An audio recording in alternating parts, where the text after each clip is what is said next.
Family and fellow soldiers, I'm the Professor, and this is the Moment of Truth. 'Tis the season to be honest with the children. Before we get started, it needs to be repeated there are 3 subjects that we don't handle very well: sports, entertainment, and religion. So let me say from the outset, this is not about Christmas. The day before Thanksgiving is the busiest shopping day of the American calendar, and I'm sure a lot of you were out there too, trying to get your Christmas shopping done early perhaps, or maybe you waited until Black Friday to get it in. Black Friday. It's the only time in the English language that the word black is not used as a pejorative. But this isn't about consumer buying habits. This is about what's been going on in black folks' homes. I think it was Brother Khalid Muhammad who put it best. You go from ho ho ho to o everyone money. And that's usually the pattern with us. But I wanted to make sure that I got this in well before Christmas because there's something that I want black folks in particular to understand when it comes to this holiday in specific. You need to make sure that your kids know the reason for the season, and I don't mean Christian religion. I'm talking about you. Whether or not you choose to observe Christmas is immaterial to me. The question is, are you being honest with your children about where those gifts are coming from? We've been indoctrinated and forced to worship whiteness. This is why skin lightening has become a $2.3 billion industry in the U.S. alone, and hair weaves are even greater than that. Now, of course, whenever speaking to black people, the first thing that they do is to deny what everybody's been doing. It becomes a matter of, oh, no, I told my kids from the jump that there was no Santa Claus, and we were honest with them about that. But there's a lot of folks who haven't, and I'm going to give you, Mr. or Mrs. B1, whomever you may be, I'm going to give you the benefit of the doubt and say that it's not you. But for the other ones, the truth of the matter happens to be you want black children to be able to have something resembling a normal childhood. Normal meaning that they're allowed to at least forget for a little while that they happen to be behind enemy lines in a society that is preying on them and oppressing them simply because of the fact they exist. So whenever you see the Christmas specials and such, it's only natural that as a parent, you would want the child to be able to have a few minutes of escapism. How harmful could it be? Well, if the escapism that your child is engaging in is to teach them that all blessings flow from the hands of someone from the dominant society and never from someone who looks like them, that's psychological genocide. You're doing a lot of harm. It's a form of brainwashing to teach your children that there's going to be some white man to thank for the things that they have. Doesn't matter if it's a white guy in a red suit who breaks into your home and throws consumer goods on the floor, or if it's some white guy hanging on a picture on your wall who looks like a hippie. We are probably the only people on the planet who, if you were to show them a picture of a deity that looks like them, they would be in revolt. Get-togethers and festivals are fine. If you want to choose to celebrate with family and friends, I have no quarrel with that. And if you choose to give gifts at a particular time of year, well, I guess that's you. But Dr. John Henrik Clarke taught us that everything that moves in this society is supposed to be as a tool of our empowerment, or you leave it wherever you found it. Our loyalty system was broken during slavery, and it remains in pieces to this day. And the reason for that starts in the home. How is a child supposed to look at other black people and see an ally if their own parents are giving them mixed signals about whether or not they should look at their parents and see somebody who is able to help them get the things that they need done? The Bible says that charity begins at home, and so does respect. Whatever your child gets, they need to know who it came from, who it really came from. We're so used to not getting our credit for what we've done that we're reluctant to acquire it in our own homes with our own children. And this wicked country will encourage that. There's a reason why even today the white media goes out of their way not to include black children in their Christmas stories you see on TV. Black people can celebrate and observe Christmas. We can certainly spend ourselves into massive debt buying Chinese-made consumer products, but don't ever go thinking you have anything to do with it. That's the message from the white media. Well, I think we should be at the center of whatever it is we do. We must never let anyone con us into becoming accomplices in our own marginalization. A little escapism may be fine here and there from time to time, but when it comes at the cost of conditioning our children to see the oppressors as the source of material gains, then it stops being a little escapism and becomes a total break with reality. About the only Christmas or holiday story that's actually relevant to black folks would be A Christmas Carol. Problem is, we're not in the position of Ebenezer Scrooge, we're in the position of Bob Cratchit and his family. Problem is, in this story, there is no ghost of black empowerment past who will come along and snatch our Ebenezer Scrooge by the scruff of the neck and show him the possible consequences if he doesn't change his ways. We will have to do the heavy lifting on that one.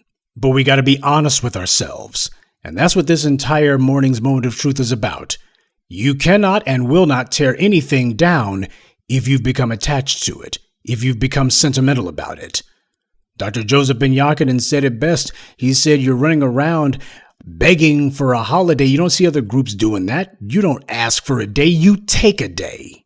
Now, I know for the people who are living the B1 lifestyle, if I were to go to your home, I would rhetorically ask you, why don't you have a picture of white Jesus on your wall? Now, after you get through laughing your head off, you would say, well, that's because white Jesus is a lie, and I don't teach my children lies. Yeah, but if you've decided that you're not going to be honest with your children about a number of things, you're basically doing a lie by another name. It does very little good for you to be honest about, hey, that blonde-haired, blue-eyed dude that you keep seeing on TV, that's not historically accurate, ain't real, and I don't want you idolizing that.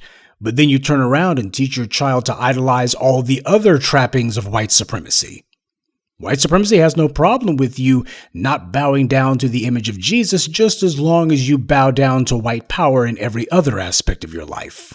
The enemy has created a number of psychological and social snares that can capture people. Many of them are visual, but a number of them happen to be woven into the very fabric of the culture itself. And it will require an active effort on our part to resist these snares and to ultimately break them. The word holiday comes from the root terms holy days. They're a time for us to connect with one another, to reflect, not for us to place emphasis on white supremacy. Your children don't need to hear that some anonymous white guy dropped off some stuff for them, because that reduces them to nothing more than just a name on some non-existent list.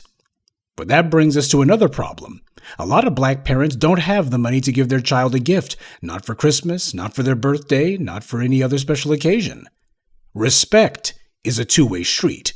We know that if we take responsibility for rewarding our children with gifts, we also have to take responsibility for when they grow up without any gifts. Parents want to provide for their children. That's natural. They want their children to experience things and to do things and go places and to have things. When children see other kids who have things and go places, it makes them feel left out because they are.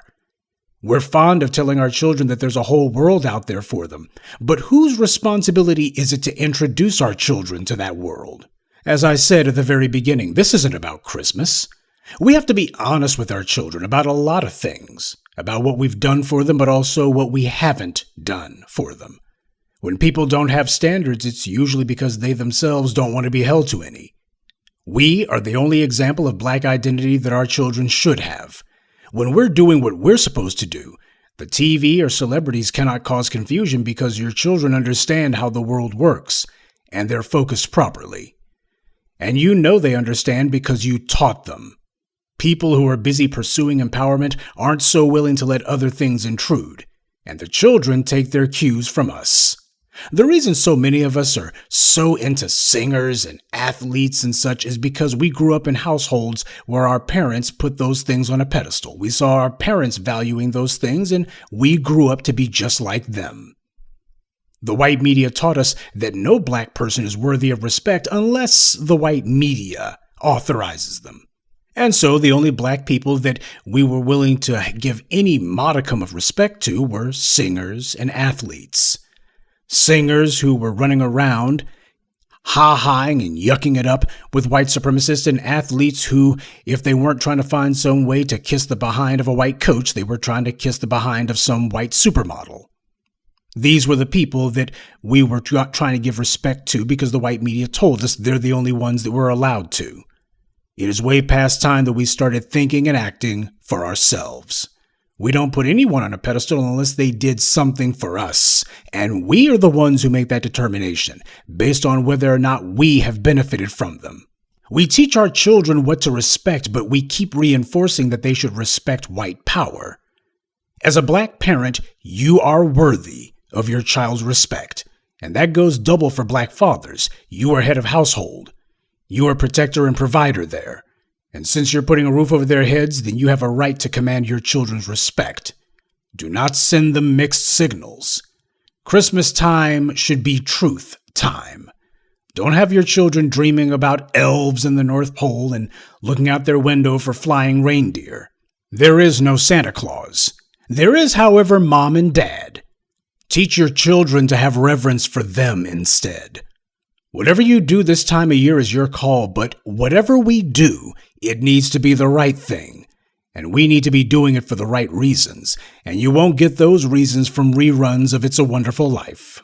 And before anyone asks, no, I'm not telling you anything about whether or not you should or shouldn't put up Christmas lights or put up decorations or what have you. As I've said before and have to continue to say, that is beside the point. This is not about whether or not you choose to observe Christmas or what it is that you do in that process. This is a lot larger than that. What I'm trying to tell you is, remember the reason for the season. And for us, the reason is truth. Good day, and be one.